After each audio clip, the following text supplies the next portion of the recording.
तो कैसे हैं आप सब? आशा करता हूँ आप और आपकी फैमिली जहाँ भी हो खुश हो। आपके मन में शायद एक सवाल हो कि वीडियोस क्यों नहीं आ रही। उसके लिए मुझे एक स्टोरी आपको सुनानी पड़ेगी। आज से ठीक 15-20 दिन पहले मैं अपने दादी का इलाज करा रहा था एम्स हॉस्पिटल में। तो वहाँ पर मैं, मेरे दादा और मेरे दादी, हम तीनों हॉस्पिटल में थे। दादी को कई तरह की बीमारी है काफ़ी लंबे टाइम से। उनका लीवर खराब है, उन्हें हार्ट में प्रॉब्लम है, हाई ब्लड प्रेशर है और शुगर है। तो इस सब का इलाज चल रहा था एम्स हॉस्पिटल में। तो वहाँ पर मतलब मैं दादा दादी के साथ मैंने काफ़ी समय बिताया वहीं पर। तीनों हम लोग रहना, खाना, सोना। दादा के साथ काफ़ी स्पेशली मैंने टाइम बिताया क्योंकि कोई भी फाइल हो गई, जांच हो गई, इधर उधर ले जाना, पूरे हॉस्पिटल में घूमना। और एम्स तो ऐसा हॉस्पिटल है, आपको मैंने वीडियोस में भी दिखाया है कितना मतलब लंबा चौड़ा है।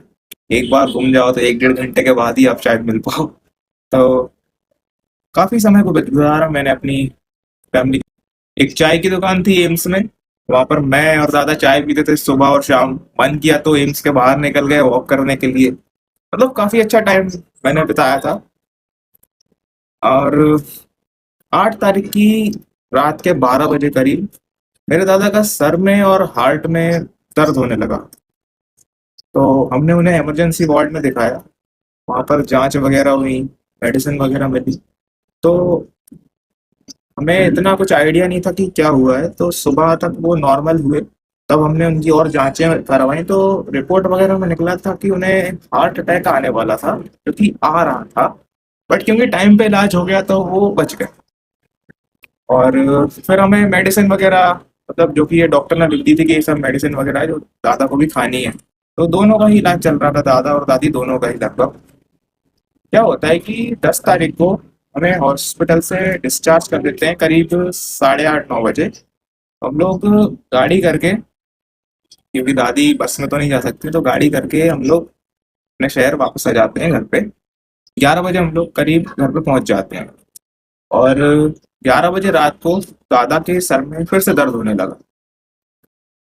और चीजें मुझे थोड़ी थोड़ी सी लगी कि यार रिस्की हो सकता है, बट सर की गोली उन्होंने मुझसे मंगाई थी तो मैंने उन्हें ला के दी, वो खिलाई।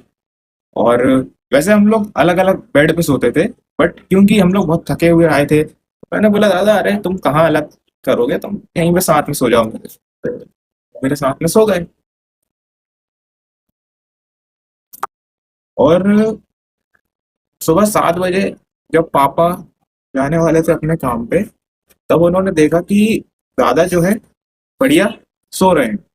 तो उन्होंने नहीं उठाया उन्हें, क्योंकि हम लोग इतने दिनों से 15-20 दिनों से हॉस्पिटल में ही थे, नींद पूरी नहीं हो रही थी। तो मेरे पापा ने सोचा कि यार नींद पूरी नहीं है, इन्हें सोने देते हैं। तो उन्होंने नहीं उठाया। उसके बाद थोड़ी देर बाद जब मम्मी आई, तो मम्मी ने देखा कि दादा का जो सर है वो पलंग से साइड की ओर ऐसे लटका हुआ है और मुंह खुला हुआ है। तो मम्मी ने मेरे को उठाया कि देख दादा को सर ऐसा हो रहा है, उनको दुख रहा होगा, तू सही कर दे। मैंने दादा का सर ऐसे उठा के ऐसे सही कर दिया। लेकिन दादा ने तब कोई मूवमेंट नहीं किया, तो मुझे काफी अजीब लगा कि यार दादा ने कोई मूवमेंट क्यों नहीं किया।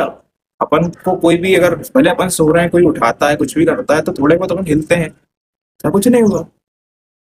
मेरी बॉडी ठंडी होने लगी क्योंकि मेरे माइंड में वो सर दर्द वाली बात वापस से रिपीट हुई। मैंने दादा को ऐसे ऐसे उठाया, आवाज दी, वो नहीं उठे। मैंने नस देखी दादा की, सांसें देखी, बंद थी।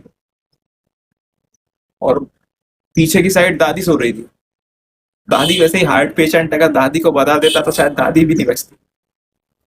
तो तभी सामने एक पड़ोसी है, वो भागते भागते आया और उसने भी चेक किया। फिर हम दादा को बाहर लेके गए घर के एक ऑटो से, और एक हॉस्पिटल में गए। रास्ते में पापा भी मिल गए थे। हॉस्पिटल में भी उनका कराया चेक। वो होती है ना वो शॉक वाली मशीन, क्या बोलते हैं मुझे नहीं पता, से चेक किया। और फिर डॉक्टर ने बता दिया कि दादा नहीं है। तो पहले तो हमने एक्सेप्ट ही नहीं कर पा रहे थे कि एकदम से हो क्या गया। हम तो दादी का दादी के लिए पत्थर दिल बन रहे थे कि यार दादी को बहुत सारी बीमारी है, हमें तैयार रहना पड़ेगा हर समय के लिए, कुछ भी हो सकता है। लेकिन दादा वाली जो बात थी वो तो कभी माइंड में आई ही नहीं थी। तो काफी ज्यादा, मतलब एकदम से सब कुछ खत्म हो गया। हमारे दादा ने हमसे कोई सेवा नहीं कर पाई, ना हम कुछ कह पाए आखिरी समय में, ना वो हमें कुछ कह पाए। तो चीजें काफी, बट मन में कोई रिग्रेट नहीं है किसी भी चीज को लेके, क्योंकि जो भी किया, जो वो चाहते थे वो सब। तो बट यही रहेगा कि यार इतनी जल्दी ये सब हो गया, बहुत। और इस चीज को एक हफ्ता हो चुका है। एक हफ्ते के बाद अब जाके मैं थोड़ा इतना एबल हूँ कि मैं आपको कुछ, आपसे बात कर सकता हूँ। उस टाइम पर तो ये लग रहा था कि सब कुछ खत्म हो गया है। और मुझसे कई लोगों ने कहा था कि जीवन का कोई भरोसा नहीं है, जिंदगी आज है कल नहीं, किसे पता। मैं इस चीज को सिर्फ सुनता था और सिर्फ इतना ही रख लेता था। लेकिन जब ये सब मेरे साथ हुआ तो मेरे पास कोई वर्ड्स ही नहीं है इस सब को लेके। देखिए, बहुत से ऐसे काम है जो करना बाकी है, और दादी की जिम्मेदारी अब पूरी तरह मुझ पर है। उन्हें अ, उनकी दवाई टाइम पर दिखाना और दोबारा हॉस्पिटल ले जाना, तो वो सब अब मुझे ही संभालना है। और भी बहुत सी जिम्मेदारियां थी जो कि हमें पता भी नहीं थी हमारी है, क्योंकि दादा कर देते थे पहले। अब वो सब मुझे करना पड़ेगा। और भगवान से भी कुछ भी पूछने बताने से क्या फर्क पड़ता है, क्योंकि भगवान जो करते हैं वही सही होता है।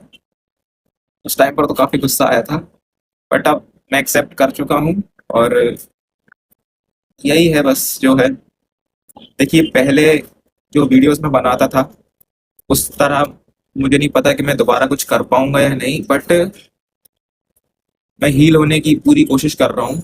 और चीजें जो है वो तो मन में ही है, उन्हें हम बता नहीं सकते, बट हम बेटर करेंगे। क्योंकि मेरे दादा चाहते थे मैं कुछ बड़ा करूँ, और सिर्फ छोटे में सिमट कर ना रह जाऊं, तो मैं करूंगा। मुझे नहीं पता मुझे कितना समय लगेगा, बट मैं करूंगा।